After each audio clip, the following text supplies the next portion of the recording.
Yes. तो आज क्षेत्रमिति की इसी कड़ी को आगे बढ़ाते हुए अपन देख रहे हैं 2D आकृति का पहला शेप जिसका नाम है स्क्वायर, वर्ग। और मैंने आपको बताया बेटा कि वर्ग जो है इसके अंदर दो विमाएं पाई जाती है, तो ये 2D आकृति है और दो विमाएं लंबाई और चौड़ाई होती हैं। वैसे देखा जाए तो ये एक प्रकार का चतुर्भुज है। चतुर्भुज कहते हैं चार भुजाओं से घिरी आकृति को। चार भुजाएं हैं क्या? और जिस आकृति में जितनी भुजा होती है उतने ही कोण होते हैं। तो चार भुजाएं हैं तो कोण भी कितने हैं बेटा? आंतरिक कोण भी कितने हैं और बहिष्ठ कोण भी कितने हैं। और कल मैंने जब बात की थी आपसे रेखाओं की, तो मैं पहली बात यहां पर एक ही कर रहा हूं। पहली बात जो मैं आपको बताना चाह रहा था, अभी मैंने बोला है कि वर्ग एक चार भुजाओं से बंद आकृति है। कितनी भुजाओं से बंद आकृति है? चार भुजाओं से बंद आकृति। पहली बात तो आपको यह समझ में आ जाए, चार भुजाओं से बंद आकृति है। और चार भुजाओं से बंद जो आकृति होती है उसे चतुर्भुज कहा जाता है। आपने कई जगह पढ़ा होगा वर्ग को समांतर चतुर्भुज कहा जा सकता है, लेकिन समांतर चतुर्भुज को वर्ग नहीं। ये पूरा एक थॉट प्रोसेस का आइडिया है, उसको हम समझेंगे कि कैसे कैसे आगे चलता है। वर्ग के अंदर दो विमाएं पाई जाती हैं, लिखाने की आवश्यकता नहीं है, आप समझ चुके हैं, लंबाई और चौड़ाई। और जहां पर दो विमाएं पाई जाती हैं वहां पर दो प्रकार की चीजें हम डिनोट करते हैं, ज्ञात करते हैं। वो कौन कौन सी है? एक तो परिमाप और एक क्षेत्रफल। ठीक है, यहां पर मैंने आपसे बात की कि भैया चार भुजाएं हैं और चार कोण हैं। कितने कोण हैं? और प्रत्येक अंत्य कोण 90 डिग्री का होता है। नंबर 2 पर मैं बात कर रहा हूं यहां पर आपसे, वर्ग का प्रत्येक कोण। अभी मैंने बोला अंत्य कोण, लेकिन अभी मैं लिख रहा हूं प्रत्येक कोण कितने डिग्री का होता है बेटा? 90 डिग्री का होता है। चार कोण हो गए 90 90 90 90। तो वर्ग के आंतरिक कोणों का योग कितना होगा?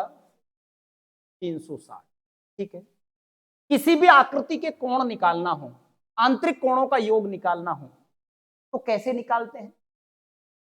मैं यहां पर एक्स्ट्रा में आपको बता रहा हूं, किसी भी आकृति के आंतरिक कोण जब हमें निकालने हो, किसी भी आकृति के, तो आंतरिक कोण निकालने के लिए दिख रहा है क्या?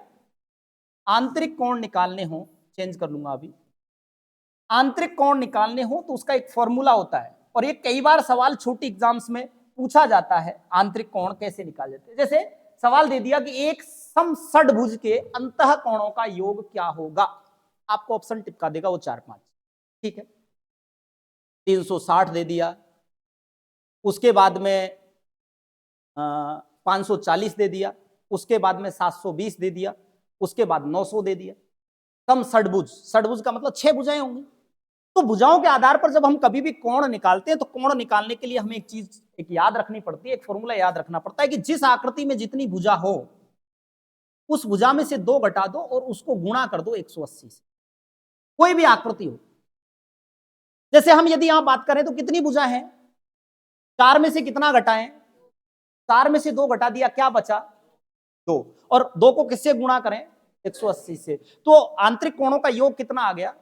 360। मान लीजिए त्रिभुज की अपन बात करते कि त्रिभुज के तीनों अंत्य कोणों का योग क्या होता है, आपको याद है क्या होता है? 180, पता है ना ये तो। लेकिन 3 में से 2 घटा दिया 1, और 1 को 1 से 80 से गुणा करेंगे, क्या आंसर आएगा? 180। मान लीजिए कोई पंचभुज होता, क्या होता? पंचभुज। किसी भी पंचभुज के अंतः कोणों का योग क्या होगा? तो 5 में से क्या घटाते? 2, क्या बच गया? 3। 3 गुणा 180 करेंगे तो 18 × 54, 540 डिग्री आपका आंसर आ जाएगा। ठीक है, कई बार यह सवाल पूछा जाता है। तो वर्ग का प्रत्येक अंतः कोण जो होता है वो 90 डिग्री का होता है। और अंतः कोणों का योग नंबर 3 पर मैं लिख रहा हूं, अंतः कोणों का योग, सभी अंतः कोणों का योग कितना होता है बेटा? अंतः कोणों का योग 360 डिग्री होता है। ठीक है, मैंने कहा किसी भी आकृति में जितनी भुजा होती है उतने ही अंत्य कोण होते हैं और उतने ही बहिष्ठ कोण होते हैं। ये कोण हमारा 90 डिग्री का है, प्रत्येक अंत्य कोण 90 डिग्री का है। ये भी हमारा 90 डिग्री का है, ये भी हमारा 90 डिग्री का है, ये भी हमारा 90 डिग्री का है।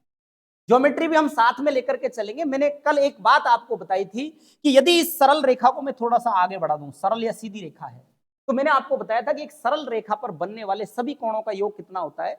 180 डिग्री होता है बेटा। तो इसका बहिष्ठ, ये अंतर कोण 90 डिग्री का है, तो बहिष्ठ कोण भी कितना होगा? 90 डिग्री का। ये अंत भी 90 तो बहिस 90, ये अंत भी 90 तो बहिस 90, और ये अंत भी 90 तो बहिस 90 डिग्री का हो जाएगा। तो बहिस कोणों का योग भी 90 90 90 और 90 कितना हो जाएगा बेटा? मान लीजिए त्रिभुज के बहिस कोणों की मैं बात करूं कि त्रिभुज के बहिस कोणों का योग क्या होता है? 180। Very nice. लेकिन डिग्री टूट गए, गलत है। कोई भी आकृति हो, किसी भी आकृति के बहिस कोणों का योग सदैव 360 डिग्री होता है, चाहे वो त्रिभुज हो, चाहे वो चतुर्भुज हो, चाहे वो पंचभुज हो, चाहे वो अष्टभुज हो। तो ये बात भी बड़े नोट करने की है कि किसी भी आकृति के बाह्य कोणों का योग आकृति के बहिस कोणों का या बाह्य कोणों का, नोट भी करते चलें, बहिस कोणों का योग, अच्छा कंफर्टेबल नहीं है, चेंज कर लेंगे। किसी भी आकृति के बहिस कोणों का योग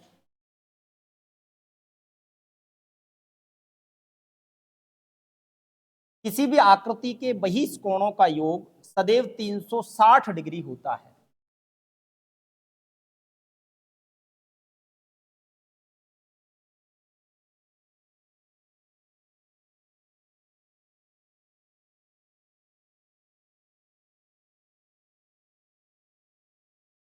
मैं बोल रहा हूं कि किसी भी आकृति के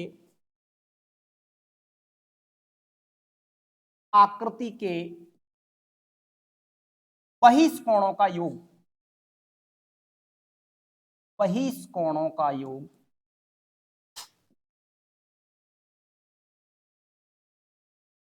सदैव 360 डिग्री होता है। ये सवाल थोड़े से इंपॉर्टेंट लेवल पर ऐसे बनेगा कि गणित में वह कौन सी आकृति है जिसके अंतः कोणों का योग उसके बहिष कोणों के योग के बराबर होता है।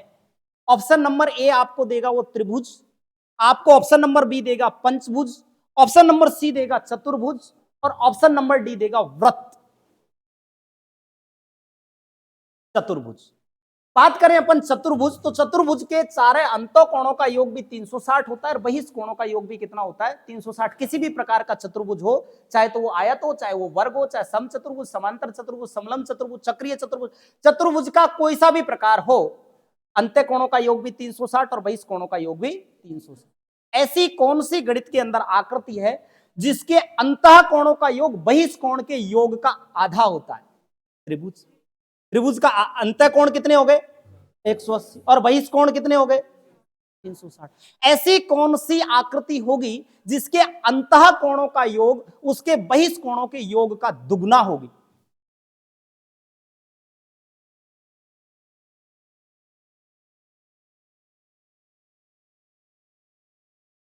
अरे षडभुज होगी।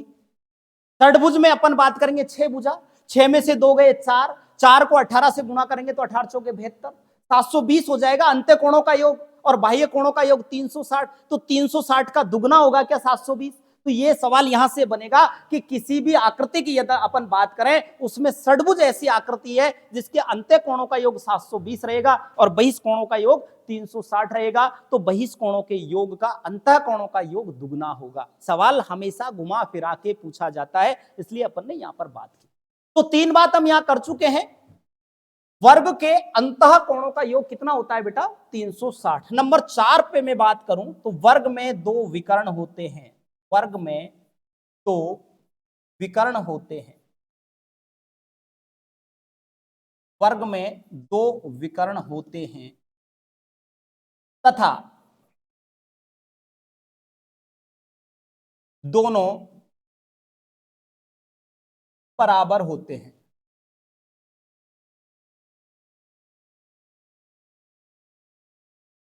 वर्ग में 2 विकर्ण होते हैं तथा दोनों बराबर होते हैं। देखिए क्यों मैंने कहा 4 भुजाओं से बंद आकृति वर्ग कहलाती है, और इसकी चारों भुजाएं यहां पर लिख सकते हैं आप, चारों भुजाएं बराबर होती हैं। चारों भुजाएं क्या होती हैं बेटा? बराबर होती हैं। ये बात तो आपको अंडरस्टूड थी, इसलिए मैंने लिखा ही नहीं कि वर्ग की चारों भुजाएं आपस में क्या होती हैं? बराबर होती हैं। 2 विकर्ण होते हैं, ठीक है। संगत भुजाओं को छोड़ करके शीर्ष से कोई भुजा जोड़ दी जाए तो वो विकर्ण कहलाती है। तो मैं यहां पर कहूं कि ये दोनों संगत भुजाएं हैं, इन दोनों को छोड़ करके इसको इससे मिला दिया जाए तो ये क्या कहलाता है? विकर्ण कहलाता है, डायगोनल कहलाता है। ठीक है, अब मुझे एक बात बताइए बेटा, यदि मैं बात करूं यहां पर, तो मैंने ये बात की है कि वर्ग में दो विकर्ण होते हैं तथा दोनों आपस में बराबर होते हैं। ठीक है, यहां पर यदि मैं 1 मिनट के लिए इस आकृति को, ये जो मैं डार्कन कर रहा हूं, इस आकृति को भूल जाता हूं, मैं केवल ये याद रखता हूं यहां से यहां तक की आकृति, यहां से यहां तक की आकृति। ठीक है, तो ये आकृति में ये कोण क्या 90 डिग्री का है? क्या है कि नहीं है? और जब किसी भी एक ट्राइंगल में एक कोण 90 डिग्री का होता है तो वो समकोण त्रिभुज कहलाता है, ये आपको पता है या नहीं है? और जब ये समकोण त्रिभुज है तो ये 10 है, ये 10 है, तो ये आकृति क्या होगी? तो आप बताते हो कि भैया गुरुजी, समकोण त्रिभुज में हमने पढ़ा है कि समकोण त्रिभुज का कर्ण ये होता है, समकोण त्रिभुज का कर्ण ये होता है। 1 मिनट, समकोण त्रिभुज के बारे में 2-3 बात अपन कर लेते हैं, समकोण त्रिभुज के बारे में 2-3 बात कर लेते हैं, छोटी छोटी सी।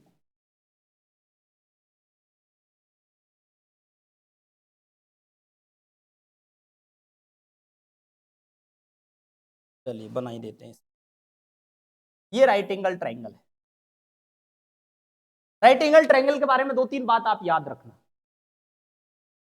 राइट एंगल ट्राइंगल के बारे में पहली बात यह है कि सबसे बड़े कोण के सामने वाली भुजा सबसे बड़ी होती है। और ये राइट एंगल ट्राइंगल में नहीं, किसी भी आकृति में आपको ध्यान रखना, सबसे बड़े कोण के सामने वाली भुजा सबसे बड़ी होती है। हाँ, ये जरूर है कि जब अपन ट्रिग्नोमेट्री पढ़ेंगे तो वहां पर आधार और लंब का जो निर्धारण है वो थीटा करता है। थीटा के सामने वाली भुजा लंब होती है। जब थीटा नहीं दे रखा है तो आपको ये लंब और ये आधार जिस पे टिका हुआ है वो आधार, बचा हुआ है लंब, और ये सबसे बड़ा कोण है 90 डिग्री का, तो इसके सामने वाली सबसे बड़ी भुजा होती है जिसका नाम क्या है? कर्ण। मान लिया ये कर्ण है, ये आधार है, और ये बेटा क्या है? लंब है। समकोण त्रिभुज का क्षेत्रफल हमेशा, मैंने कल भी आपको बताया था कि ये वर्ग या आयत का, वर्ग का जब अपन आधा मानते हैं तो ये समद्विबाहु समकोण त्रिभुज हो जाता है, क्योंकि वर्ग की दोनों भुजाएं बराबर होती हैं, और जिस त्रिभुज की दो भुजाएं बराबर होती हैं वो समद्विबाहु त्रिभुज कहलाता है। समकोण भी है और समद्विबाहु है, तो समद्विबाहु। अभी यदि मान लो ये आयत का कोई पार्ट होता, आधा भाग, तो ये केवल समकोण त्रिभुज कहलाता। जैसे मान लीजिए इसकी ये वाली भुजा 3 है, ये वाली भुजा 4 है, तो ये वाली भुजा क्या होगी? इस बात पर अपन फोकस करें तो ये होगी 5। ठीक है ना?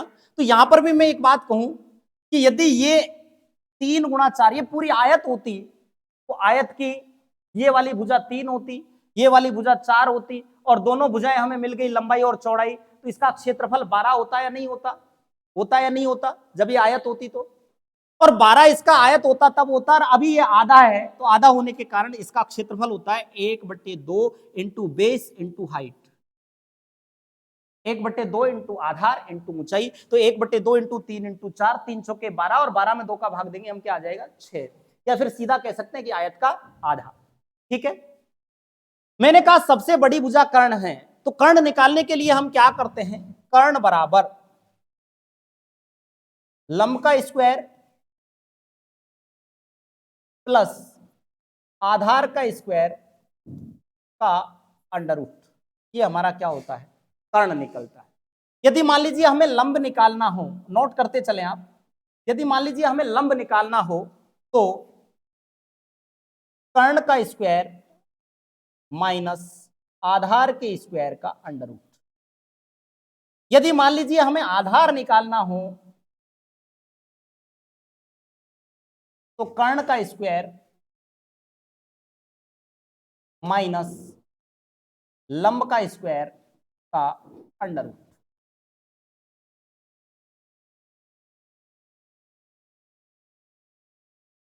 और एक सिचुएशन ऐसी भी आती है, कहीं कहीं आपको देखने को मिलेगा, एक सिचुएशन ऐसी भी आएगी जिसमें मान लीजिए यहां से यहां तक की डिस्टेंस पूछ ले, यहां से यहां तक की डिस्टेंस, जिसको मैं h लिख रहा हूं, तो h बराबर आधार गुणा लंब बटे कर्ण होती है बेटा। यहां से यहां तक की डिस्टेंस यदि हमें निकालनी हो, जैसे ये 3 था, ये 4 था और ये 5 था, भाई 3 का स्क्वायर कर्ण हमें निकालना है तो 3 का स्क्वायर 9 प्लस 4 का स्क्वायर 16, 16 और 9 25 और 25 का अंडर रूट 5। हमारा कर्ण कितना निकल जाएगा बेटा? 5। कर्ण कितना निकल जाएगा? 5। ये कर्ण हमारा कितना निकल गया बेटा? 5। जब मुझे ये वाला भाग निकालना हो, वैसे मैं आपको ट्रायंगल में बताऊंगा, ट्रायंगल में एक चीज आती है जिसका नाम होता है माध्यिका। ये कोई ट्रायंगल है, चाहे वो राइट एंगल है या नहीं है, इससे कोई फर्क नहीं पड़ रहा है। ट्रायंगल के शीर्ष से सामने वाली भुजा को 2 बराबर भागों में यदि कोई चीज बांटती है तो उसका नाम होता है माध्यिका। माध्यिका सामने वाली भुजा को 2 बराबर भागों में बांट देती है। तो सेम कंडीशन यहां माध्यिका का काम करेगी। देखिए 3 गुणा 4 12 और 12 में 5 का भाग देंगे तो 5 दूनी के 10 बच गए 2, 5 के 20, 2.4। इसकी हाइट कितनी आ जाएगी? 2.4। और ये वाला जो यदि ये माध्यिका होगी तो इस वाले भाग को 2.5 में बांटेंगे, आधे में बांटती है माध्यिका में। मैं आपको ट्रायंगल पढ़ाऊंगा जब बताऊंगा। बात आ गई समझ में? समकोण त्रिभुज के बारे में 3 बातें आपको याद रखनी है। समकोण त्रिभुज का कर्ण, लंब और आधार इस तरीके से निकाला जाता है। समकोण त्रिभुज का क्षेत्रफल 1/2 इंटू बेस इंटू हाइट होता है। और ये समकोण त्रिभुज का ही नहीं, किसी भी ट्रायंगल में बेस और हाइट दे रखा हो तो उसका क्षेत्रफल 1/2 इंटू आधार इंटू ऊंचाई होता है। 4 फॉर्मूले में आपको बताऊंगा क्षेत्रफल निकालने के त्रिभुज के अंदर। यदि यहां से यहां तक की सीधी दूरी आपसे पूछे, जिसको मैंने एच नाम दिया है, तो आधार इंटू लंब बटे कर्ण होती है। वापस अपन चलते हैं बैक पेज पर। ले लूं बैक? चलिए थोड़ा सा जल्दी करिए।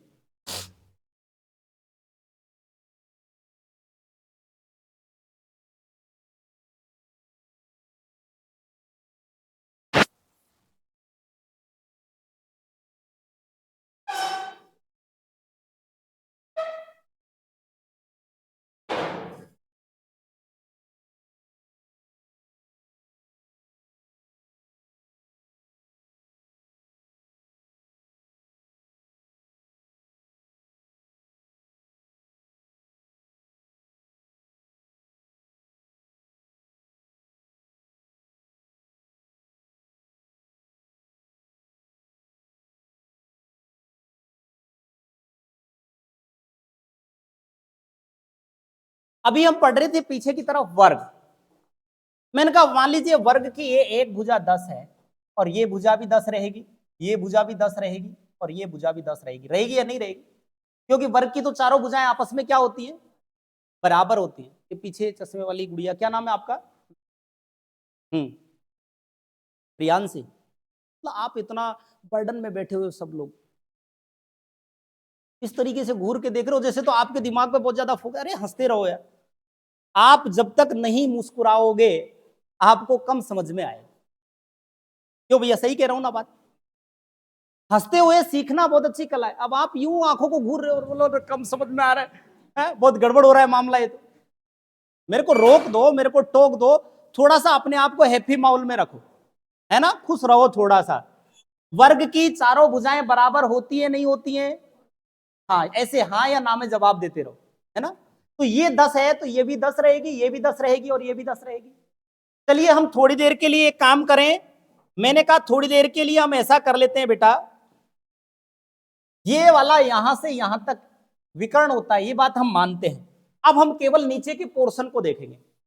इसका ये आधार हो गया, ये लंब हो गया और ये 90 डिग्री का कोण है। सबसे बड़ा कोण यही रहेगा। सबसे बड़े वाले कोण के सामने वाली भुजा सबसे बड़ी होती है, तो इसका नाम, यदि इसको मिटा देंगे तो इसका नाम क्या हो जाएगा? कर्ण होगा या नहीं होगा? इसका कर्ण जब हमें निकालना हो तो हम क्या करेंगे? लंब का स्क्वायर मतलब 10 का स्क्वायर 100 प्लस आधार का स्क्वायर 10 का स्क्वायर 100 और इसका क्या करेंगे? Under root.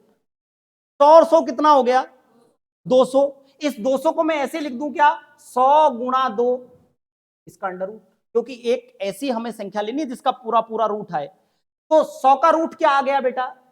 10 और ये अंडर रूट 2। ये वाला विकर्ण हमारा कितना आ गया? 10 अंडर रूट। आया कि नहीं आया?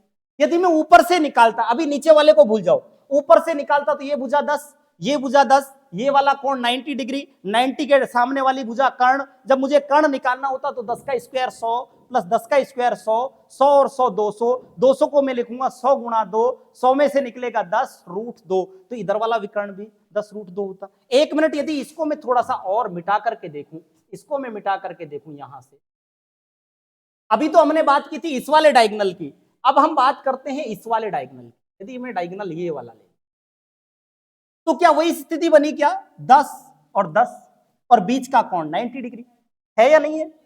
तो 10 का स्क्वायर 100, 10 का स्क्वायर 100, 100 और 100 और 200 को मैं लिखूंगा 100 गुणा 2, तो इसका जो विकर्ण निकल करके आया वो कितना निकल करके आया, 10 रूट 2।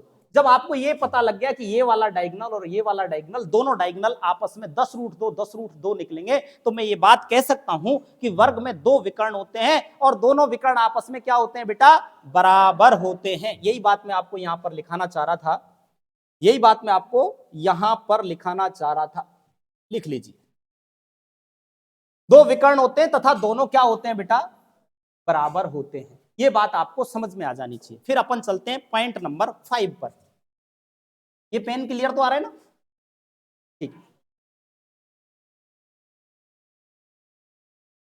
पॉइंट नंबर 5 पर अपन चलेंगे। ये पॉइंट नंबर हमारा 5 है।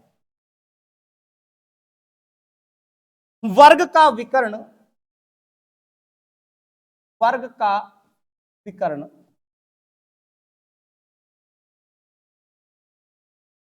भुजा का अंडर रूट 2 गुना होता है। वेरी वेरी वेरी इंपॉर्टेंट बात। वर्ग का विकर्ण उसकी भुजा का रूट 2 गुना होता है।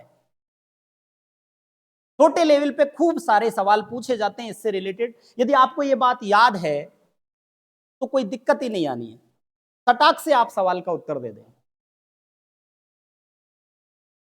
विकर्ण के बारे में अभी हमने दो बात की है कि वर्ग में दो विकर्ण होते हैं, दोनों विकर्ण आपस में बराबर होते हैं, बात नंबर पहली।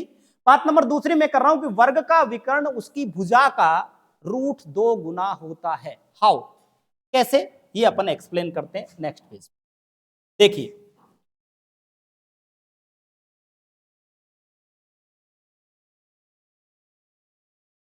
ये मान लीजिए वर्ग है, मैंने कहा कि वर्ग का विकर्ण उसकी भुजा का रूट 2 गुना होता है। ये विकर्ण है क्या? ये मत कहना कि मट साहब ओ मट साहब मुंह अड़ावड़ा नहीं मानू, मुंह अड़ावड़ा नहीं मानू है? कोई फर्क नहीं पड़ रहा है। थोड़ी देर पहले हमने एक बात की है कि वर्ग के दोनों विकर्ण आपस में बराबर होते हैं, कोई सा भी ले लेना, उससे कोई फर्क नहीं पड़ने वाला है। यदि मान लीजिए मैं इसको 10 मान रहा था और इसको 10 मान रहा था, मैं इधर लिखता जा रहा हूं, यहां पर ध्यान देना आप, ये मेरी भुजा है और ये मेरा विकर्ण है। समझना बात को बड़े ध्यान से, बहुत स्लोली अपन चल रहे हैं। वर्ग की भुजा यदि 10 है तो हमने अभी निकाला था विकर्ण कितना निकलेगा, 10 रूट 2, थोड़ी देर पहले ही निकाला है। 10 का स्क्वायर 100, 10 का स्क्वायर 100, 100 प्लस 100 200, और 200 का मैं रूट लूंगा तो उसको मैं 100 गुणा 2 लिख दूं, जिससे 100 का पूरा पूरा 10 आ जाएगा और बच जाएगा रूट 2। तो ये जब 10 होगी तो ये हमारा 10 रूट 2 होगा। होगा या नहीं होगा? चलिए थोड़ा सा आगे अपन चलते हैं। यदि इस 10 की जगह में कोई और लूं, जैसे मान लीजिए मैं 4 ले लेता हूं, क्या ले लेता हूं, 4, तो 4 का स्क्वायर 16 और 4 का स्क्वायर 16 और 16, ये अंडर रूट 32 रहेगा ना, रहेगा या नहीं रहेगा? और अंडर रूट 32 को मैं ऐसे लिख सकता हूं कि 16 गुणा 2, बात एक ही है। तो 16 का पूरा पूरा मूल कितना आया और इसका रूट 2। जब भुजा 4 है तो विकर्ण कितना हो जाएगा, 4 रूट 2। होगा या नहीं होगा? चलिए यदि एक और लेकर के अपन देखें, इसकी जगह क्या लूं, एक पीछे से बोल रहा है गुरुजी 12 ले लो, 12 ले लेते हैं, हमारे क्या, ये लो, ये 12 है, ये 12 है। विकर्ण क्या होगा तो आपको पता लग जाएगा, 12 का स्क्वायर 144, 12 का स्क्वायर 144, 144 प्लस 144 जिसको हम कहेंगे 288, और 288 को मैं लिख सकता हूं 144 इंटू 2, और 144 का रूट आता है 12 रूट 2। ये हमारा कितना हो जाएगा बेटा, जब ये 12 है तो हमारा ये कितना हो जाएगा, 12 रूट। होगा या नहीं होगा? यदि मान लीजिए ये वाली भुजा मेरी ए है, क्या है, ए है, तो सारी भुजाएं बराबर होती हैं, विकर्ण कितना होगा, a√2। ये वाली भुजा मेरी 15 है तो विकर्ण कितना होगा, ये वाली भुजा मेरी 18 है तो विकर्ण कितना होगा, ये वाली भुजा मेरी 20 है तो विकर्ण कितना होगा, ये वाला विकर्ण मेरा 23√2 है तो परिमाप कितना होगा।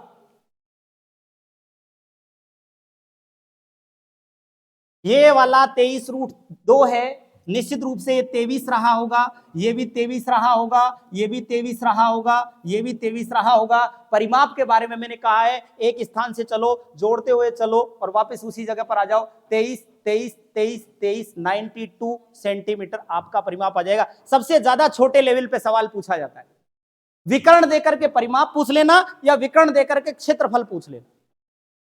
बात आ गई समझ में। चलिए एक सवाल और मैं आपको यहां पर देता हूं। यदि मान लीजिए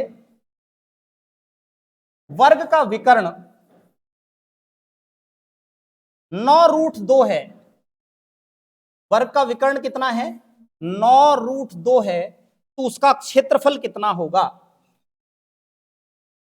9√2 है तो इसका क्षेत्रफल कितना होगा, 81 होगा। हाँ सेंटीमीटर है तो सेंटीमीटर स्क्वायर, मीटर है तो मीटर स्क्वायर, कोई फर्क नहीं पड़ रहा है। ये 9√2 है बेटा, तो ये क्या रहेगा, ये भी क्या रहेगा, ये भी क्या रहेगा, ये भी क्या रहेगा। मैं पूछ रहा हूं क्षेत्रफल बताओ, तो क्षेत्रफल में तो दोनों विमाओं का गुणनफल होता है, 9 × 9 कितना हो जाएगा, 81। यदि मैं पूछता परिमाप कितना है तो 9 + 9 + 9 + 9, 9 चौके 36। बात आ गई समझ में।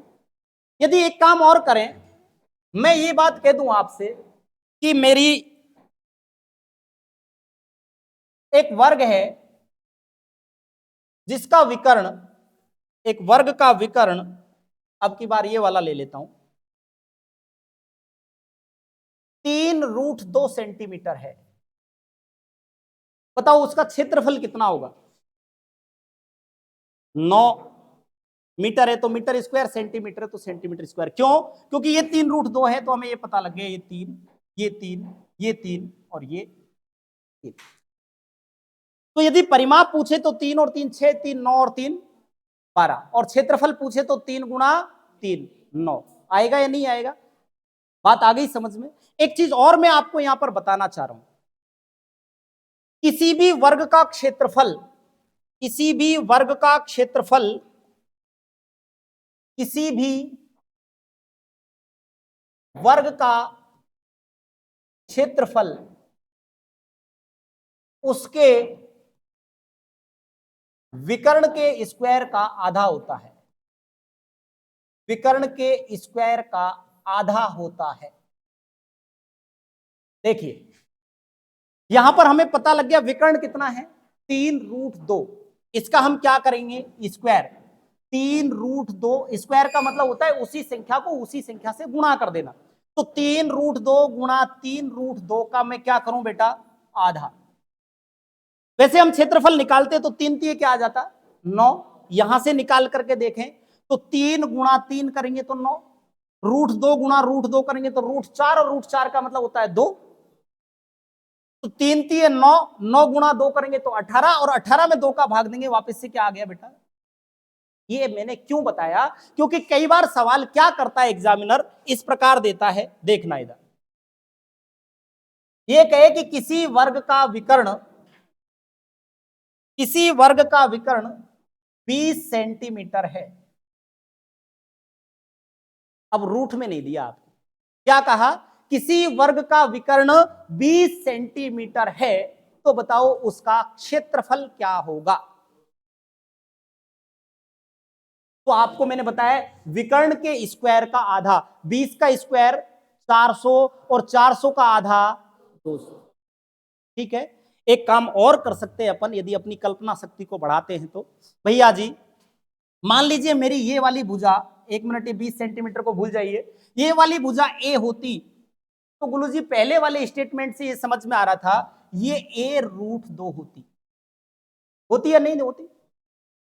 जब यहां का और यहां का संबंध बनाना होता है तो यहां से ये भुजा बड़ी होती है, कर्ण बड़ा होता है, और कितना बड़ा होता है, √2 गुना बड़ा होता है। मतलब यहां से √2 को गुना कर दूं तो ये वाली भुजा आती है।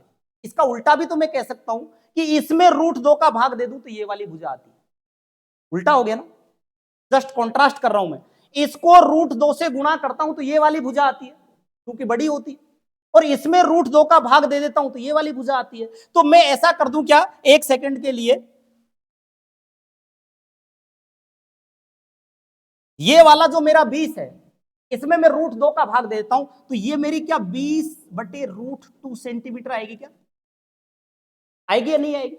जब ये 20√2 रहेगी तो ये वाली भी 20/√2 रहेगी, ये वाली भी 20/√2 रहेगी, और ये वाली भी 20/√2 रहेगी या नहीं रहेगी, बताओ।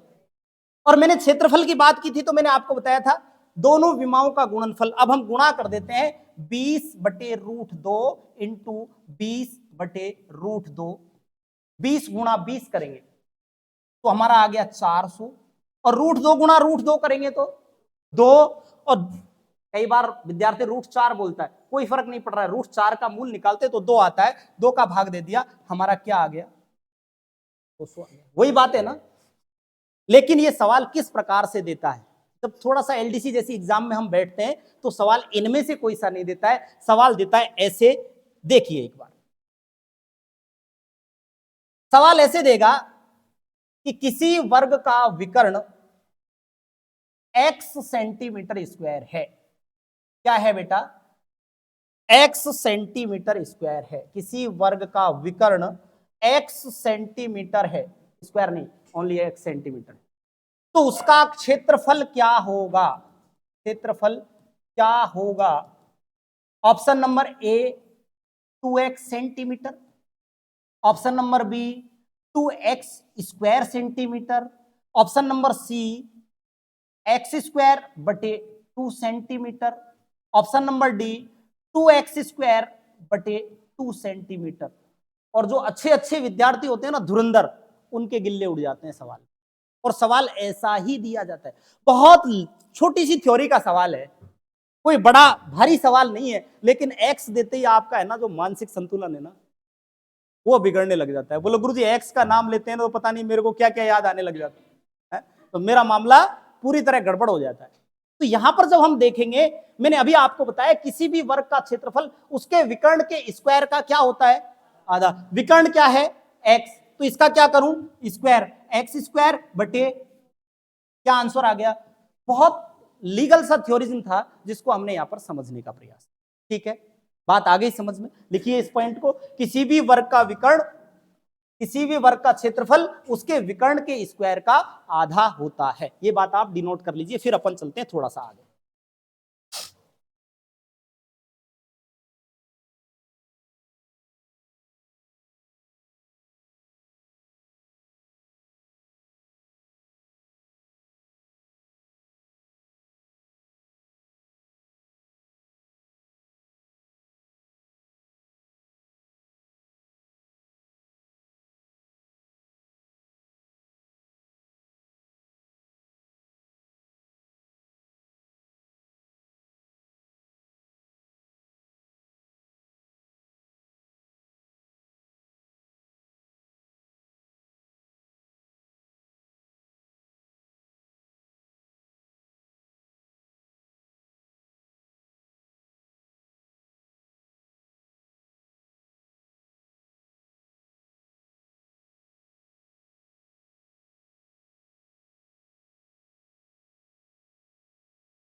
नेक्स्ट लाइन जो मैं आपको लिखा रहा हूं वो विकर्ण के बारे में ही है। वर्ग का विकर्ण कोण समद्विभाजक होता है, एंगल बाइसेक्टर होता है। कोण समद्विभाजक होता है, हाउ, कैसे, अपन इसको एक्सप्लेन करेंगे। वर्ग का जो विकर्ण होता है वो कोण समद्विभाजित होता है या कोण समद्विभाजक होता है, एक ही बात है। एक्सप्लेन करते हैं कि कैसे होता है, थोड़ा सा समझने का प्रयास करें।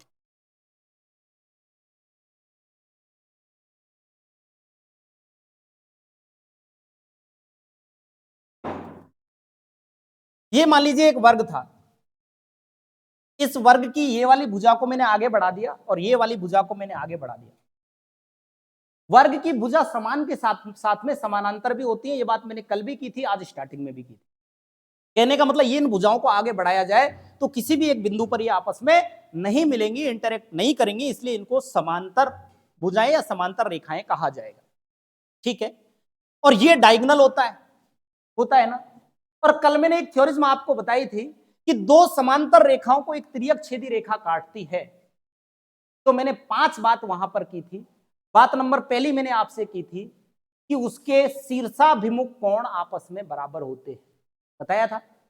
ये दो समांतर रेखा हैं, इनको एक तिर्यक छेदी रेखा काट रही है, तो शीर्षाभिमुख कहते हैं इनको, आमने सामने बने कोण बराबर होते हैं।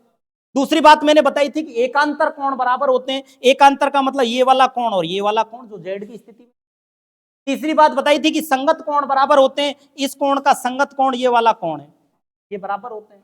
और चौथी बात मैंने बताई थी सरल रेखा पर बनने वाले कोणों का योग 180 डिग्री होता है। ये 4 बात मेजरली मैंने आपको बताई। सेम कंडीशन यहां पर हम अप्लाई करते हैं। मैंने कहा मान लीजिए ये एक विकर्ण है, तो विकर्ण है और उस विकर्ण को मैंने आगे बढ़ा दिया, दोनों रेखाओं को आगे बढ़ा दिया, तो यही वाली कंडीशन आ गई कि दो समांतर रेखाओं को एक तिर्यक छेदी रेखा काट रही है। तो मुझे एक बात बताओ मेरे प्यारे विद्यार्थियों, ये वाला एंगल और ये वाला एंगल क्या एकांतर कोण बनेंगे क्या? निश्चित रूप से बनेंगे। मान लीजिए ये वाला एंगल x है, तो ये वाला एंगल भी क्या रहेगा? x रहेगा या नहीं रहेगा? और आपको पता है कि यहां पर बनने वाले जो एंगल हैं वो पूरे के पूरा एंगल, कंप्लीट एंगल यहां से यहां तक 90 डिग्री का है। जब ये एंगल x है तो ये एंगल क्या 90 माइनस एक्स रहेगा क्या? आप कहोगे 100% रहेगा। और जब ये 90 माइनस एक्स है तो डेफिनेटली मैं एक बात यहां पर कहूंगा कि इधर इसका ये एकांतर बनेगा, ये वाला एंगल भी 90 माइनस एक्स रहेगा या नहीं रहेगा? और ये वाला एंगल आपको पता ही है बेटा, ये 90 डिग्री का है। ठीक है, स्थिति को थोड़ा सा ध्यान से समझिए तो आपको समझ में आएगा। क्या समझ में आएगा? ये समझ में आएगा, यहां पर देखना आप कि ये वाला जो यहां से यहां तक बना, ये वाला एक कंप्लीट ट्रायंगल बन गया। बना या नहीं बना मुझे ये बता दीजिए, जो मैंने डार्कन किया है। और एक ट्रायंगल के तीनों एंगल्स का सम 180 डिग्री होता है, आंतरिक कोणों का योग 180 डिग्री होता है। तो क्या मैं ये कह सकता हूं क्या x plus 90 minus x plus 90 बराबर होगा 180 डिग्री? होगा या नहीं होगा? तो यहां पर मैं यदि बात करूं तो मैं कह सकता हूं x plus 90 minus x plus 90 बराबर कितने के होगा? 180 डिग्री के। होगा या नहीं होगा? होगा ना? स्वाभाविक सी बात है। यदि यहां पर हम देखेंगे तो ये 90 और 90 180, भाई यहां पर हम देखेंगे 90 और 90 मिलकर के क्या हो रहे हैं? एक चीज यदि अपन यहां पर देखना चाहें तो मैं यहां से एक सीधे शब्दों में भी बता सकता हूं, यदि यहां पर आप नहीं जाएं, ये 90 है और ये केवल हम दो को देखें, भाई ये तीनों का 180 था, इसमें से ये वाला 90 हो गया, तो क्या ये और ये मिलकर के 90 ही रहेंगे क्या? अरे ये और ये दोनों एंगल मिलकर के 90 ही रहेंगे क्या? ये तो 90 हो ही गया। ये और ये 90 ही रहेंगे क्या? क्योंकि तीनों एंगल का सम 180 होता है। तो ये दोनों एंगल का सम क्या 90 रहेगा क्या? रहेगा या नहीं रहेगा? ये दोनों एंगल जिनको मैं उंगली लगा रहा हूं 90 रहेगा ना। अब 90 में से यदि अपन बात करें कि ये x है और ये 90 माइनस एक्स है, तो क्या x का वैल्यू 45 आएगा या नहीं आएगा? जब ये 45 है तो डेफिनेटली हमें पता लग गया 90 और 45 135, तो ये भी हमारा 45 है। मतलब इस 90 माइनस एक्स की वैल्यू भी कितनी है? 45। और x की वैल्यू भी कितनी है? 45। तो इस x की वैल्यू भी कितनी है? 45। और इसकी भी वैल्यू कितनी है? 45। तो हम ये बता सकते हैं कि ये वाला एंगल जो यहां पर मिला विकर्ण, इसने इसको दो समान भागों में काटा। और जब किसी कोण को दो समान भागों में बांट देते उसी को एंगल बाइसेक्टर कहा जाता है, कोण समद्विभाजक कहा जाता है। बात आगे समझ में? तो वर्ग के जो दो विकर्ण होते हैं, दोनों विकर्ण कोण समद्विभाजक होते हैं। मतलब ये वाला विकर्ण भी और ये वाला विकर्ण भी कोण समद्विभाजक होगा। ये बहुत बढ़िया बात है, इस बात को आपको याद रखना है कि वर्ग का विकर्ण कोण समद्विभाजक होता है। मतलब उस कोण को 90 डिग्री को दो बराबर भागों में बांटता है, 45-45 डिग्री में। बात आ गई समझ में? नोट कर लिया? चलें आगे। चलिए दो बात और समझते हैं अपन यहां पर। ये हमारा वर्ग है, वर्ग के बारे में हमने बहुत सारी बातें अब तक कर ली, 5-7 बात तो अब तक कर ली है, एक बात और कर रहा हूं मैं। वर्ग का कोई विकर्ण होता है उसके बारे में 3 मेजर बात मैं आपको बता चुका। वर्ग में 2 विकर्ण होते हैं, दोनों आपस में बराबर होते हैं, बात नंबर पहली आपको याद हो जानी चाहिए। वर्ग का विकर्ण उसकी भुजा का रूट 2 गुना होता है, यह बात भी आपको याद हो जानी चाहिए। तीसरी बात मैंने आपको बताई है कि वर्ग का विकर्ण कोण समद्वि भाजक होता है, मतलब एंगल को 2 बराबर भागों में, और बराबर की भी बात करें तो 45-45 डिग्री में काटता है। बात आ गई समझ में? अब मुझे एक बात बताओ मेरे प्यारे साथियों, यदि मैं इसको यहां से यहां तक ड्रॉ करूं तो ये मेरा विकर्ण है क्या? और आपको अभी थोड़ी देर पहले मैंने बताया है, जब विकर्ण होगा तो ये 45 में काटेगा, ये 45 में काटेगा, ये 90 का 90 रहेगा, ये 45 में काटेगा, ये 45 में काटेगा, ये 90 का 90 रहेगा। मुझे एक बात बताओ, ये बनेगा ट्रायंगल नंबर 1, ये बनेगा ट्रायंगल नंबर 2, ये दोनों ट्रायंगल आपस में बराबर है क्या? आप कहोगे बिल्कुल बराबर हैं, क्योंकि इसके बराबर ये कोण, इसके बराबर ये कोण, इसके बराबर ये कोण, तीनों के तीनों एंगल आपस में बराबर हैं, तो ये आकृतियां भी आपस में बराबर हैं। इसका मतलब मैं एक बात कह सकता हूं कि वर्ग का विकर्ण वर्ग के क्षेत्रफल को 2 बराबर भागों में बांटता है। ये बात भी बड़ी इंपॉर्टेंट हो गई। बात क्या थी? वर्ग का विकर्ण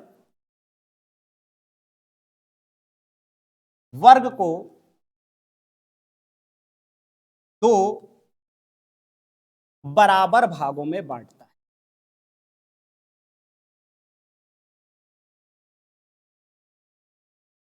बांटता है, बात समझ में आ जानी चाहिए। यदि ये 2 बराबर भागों में बांटता है, आपको ये बात समझ में आ गई, तो आपको नेक्स्ट वाली बात भी समझ में आ जाएगी। क्या है? समझना जरा।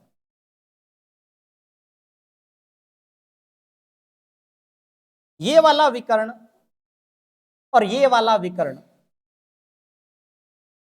क्या ये वर्ग को 4 बराबर भागों में बांटेंगे क्या? और यहां से अच्छे लेवल का सवाल बनता है। यहां से अच्छे लेवल का सवाल कैसे बनता है देख लीजिए, इसी में समझा देता हूं।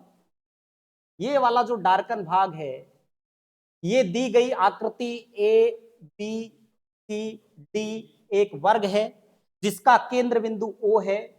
यदि दिए गए त्रिभुज AOB का क्षेत्रफल 14 सेंटीमीटर स्क्वायर है, तो बताइए ट्राइंगल ट्राइंगल ABC का क्षेत्रफल क्या हो? कई सवाल बन सकते हैं। अभी पूछ रहा हूं मैं, ट्राइंगल ABC, इस वाले ट्राइंगल ABC का क्षेत्रफल क्या होगा? ये आपसे पूछ सकता है पूरे वर्ग का क्षेत्रफल क्या होगा? ये आपसे पूछ सकता है बचे हुए अछायांकित भाग का क्षेत्रफल क्या होगा? तो आपको मैंने अभी बताया कि 2 विकर्ण 4 बराबर भागों में बांटते हैं। यदि ये क्षेत्रफल 14 है तो डेफिनेटली ये भी 14 है, ये भी 14 है, ये भी 14 है।